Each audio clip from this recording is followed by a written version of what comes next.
All right, that was easy. We can move on to the one-on-one. All the press conferences are like this, right? It's always that first one. Hey, John, Brannen, WT. First, congrats. Second off, growing up in this area, seeing this program throughout the years, how emotional of a day is this for you with your whole family here, the team supporting you? I mean, you've seen this program over decades. To get this job, this has to be a dream come true for you. It very much is, and I didn't mention that in the press conference. This is a dream job for me. It is a dream come true.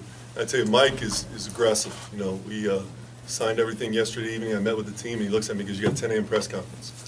So I was like, okay. So we made a lot of phone calls, didn't sleep much last night. Bob Mangine got a text at 4 a.m. this morning. Look forward to getting a chance to spend some time with him. I've known him since I was 12 years old. Very much a dream job, very excited to get started. And what you're going to get is tremendous energy. And I'm not the smartest guy. I'm not the greatest in everything, but they're going to get tremendous work, and the guys will feel that. All right, nobody will outwork us. Nobody.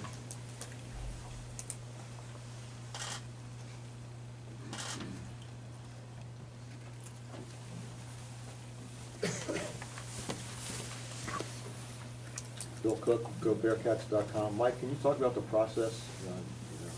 How early did you target John? I think that the process is obviously very, very important. And with the events of the last numerous years, we also obviously recognize the competitive nature of the national landscape associated with coaches. And so we have obviously watched John and been fortunate enough to be able to see his work firsthand. So obviously John was a clear leader on our list that we wanted to look at, but we scrubbed the entire nation, and that's why I believe we had 4 nights in a row until 1 a.m. working with our command post and our different initiatives and being able to work on time zones associated with the West Coast late at night, and again, ensuring that we really had the opportunity to look at every potential option for us and ensuring that they were a fit for the University of Cincinnati, a fit in character, a fit in leadership, a fit in energy. We have tremendous momentum at this institution, tremendous, unprecedented. And so there was immense pressure to match that. And I believe we found that. And it's real similar to a search that I did at another institution at one time. And people say, oh, it's just a local guy. And yeah, he is a local leader and a guy with incredible talent. And so he emerged every single time. It's like, well, that guy doesn't trump John. That guy doesn't trump John. This model doesn't trump John. No one ever trumped John Brannen. And I think that was what was so impressive. Yeah, we felt an obligation to not only the institution, but our incredible fan base, our players. I've mentioned them numerous times, John has as well, that we nailed that. And the process was exhaustive, it was thorough, it was fundamentally sound, and I'm very, very proud of how it ended up, and I'm thrilled to represent the president, all the people I mentioned that really helped us with that. Was the fact that he was from here a bonus? Absolutely, absolutely. And I haven't had a chance to meet, I had an opportunity to meet Lisa and the twins, but I haven't had an opportunity to meet his dad and his brother and what they stand for. Huge asset, absolutely.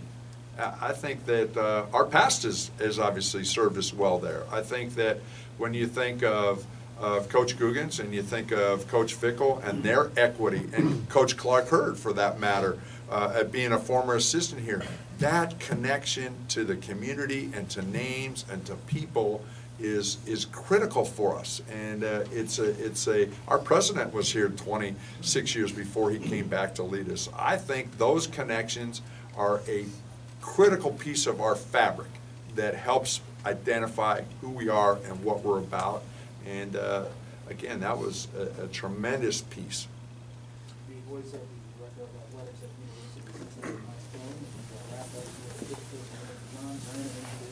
Chad Brendel, Bearcat Journal. Nice to meet you. Can you just talk about this conference and what that challenge means to you? Great coaches, and the conference is really on an upswing, and now you get to take that challenge. Yeah, tremendous. You know, Chad, it's I mean, it goes without saying, really, the competitive of the conference, the amount of teams that are making the NCAA tournament, the teams that have invested and continue to grow in the conference. Anytime you walk into a conference, the coaches and the consistency and the level that they bring from a recruiting standpoint, from a coaching standpoint, those are the challenges that I wanted. To get an opportunity to do that with one of the best home court advantages in the country, 49-3, I believe, in the last 3 years. We'll prepare for that each and every day, and I look forward to competing against those guys come January. Joe Danneman with Fox 19. Hey, Coach, congratulations. And I'm curious, when you make a transition like this, and it can, I'm sure, feel overwhelming, everything you have to get done, what do you prioritize in the first few days after you get the job to make sure that this thing is going in the trajectory you want? First 90 days are extremely important. You want early wins. Prioritization is these guys right here, the current players. I'll tell our players now, and I told them last night, and I'll tell them each and every year that I'm here, we will win with the men in this room. The recruits that we add are going to be outstanding, all right? But our success will be determined by the men in the room. So what I did is I spent all last night speaking with them and their families, and then reaching out to some different people on the phone constantly. The quicker you let me out of here, I'll be able to do the same. And we got to get started. Dr. Pinto put it great. I was meeting at his house the other day, and he asked me the question, how will you marry what we've done in terms of style play and different things with your philosophy to get moving quickly? And my comment to him was, we need to get started. And we're going to get on the court tomorrow and just do that. John, how did you feel when you found out that UC was going to share your home court a couple of years ago? Oh, good. This is your opportunity to find out how transparent I am. Not excited. We had just come off an NCAA tournament. I felt like we had a tremendous brand building, and I didn't want our young men, to be quite honest, for the Cincinnati brand to come into Northern Kentucky at the time, because I was excited. But Mike and Mick made it seamless. We ended up winning a regular season title that year. Nothing got in the way.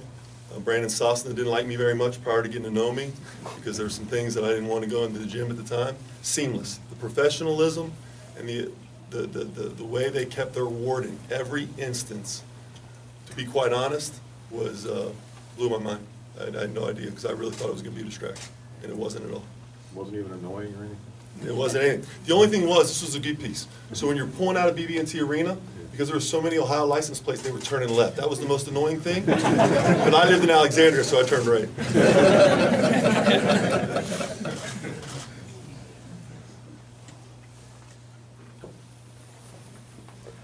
John, what's the philosophy on building a staff here and adjusting that, for this level of basketball? No question. It's a great question. So we'll build a staff that will be, in my mind, the best in the league to be able to support these young men, to support what I want to do in terms of our core values and the way we run our program. With certainly an understanding of what I want and what I need, all right, as well as projecting forward in terms of our needs on the court and recruiting. And Mike will find this out, and I'm sure he knows it already. I'm not rash in any decisions. I'm very deliberate in all the decisions. Regardless of staff, the way we built the Northern Kentucky program was in many of the no's that we did yeses. It won't be quick decisions. We'll make the right decisions, and it'll always go back to what's right for our student athletes. Any additional questions? Hey, John, I know you touched on playing style, and I remember when you took the job at NKU, you talked about 94 feet both ways as being your philosophy of playing basketball. I wanted to follow up on that and ask you, can you explain what that means, what that philosophy is, and how you told your team about it and how you want them to execute that style? Yeah, Joe. So for me, obviously, any great coach is going to have to adjust to the personnel. But our system will be one in which I don't like to give up any part of the court. We don't want to just let the ball be brought up at the pace that the other team wants to be brought up at. We want to make them uncomfortable. We want them to make a play instead of run a play. It's chance favors the aggressor. So we're going to pick up full court. We're going to push the ball quickly. Now, it ties into taking great shots. The few stats that are most important in basketball. From a defensive standpoint, defensive rebound. From an offensive standpoint, effective field goal percentage and assist-to-turnover ratio. We'll live in those statistical things. So as we build our style of play, we're going to have to understand, we're going to get to work tomorrow on exactly that. All right? It is a fun style of play to do, but it's work, and it's hard, and it's easy to talk about and hard to execute. And that's why So I told our president we got to get started right away. Coach Alex Frank, Bearcast Media, congratulations on getting hired here. I know it's just one game, but having lived in the Cincinnati, Northern Kentucky area, what are your thoughts on the crosstown shootout? Let's get right to it. Well, I like Skyline a lot, so that's a good piece of it. I'm excited. It's something I've always watched the game, regardless of, I've always known the coaches involved, and to get a chance to be a part of that. We were talking about that last night, actually, my wife and I, and I guess we get to start on the road this year in the crosstown shootout, right? Right. That's the best way to start your career. So let's head on the road, be Cincinnati's team.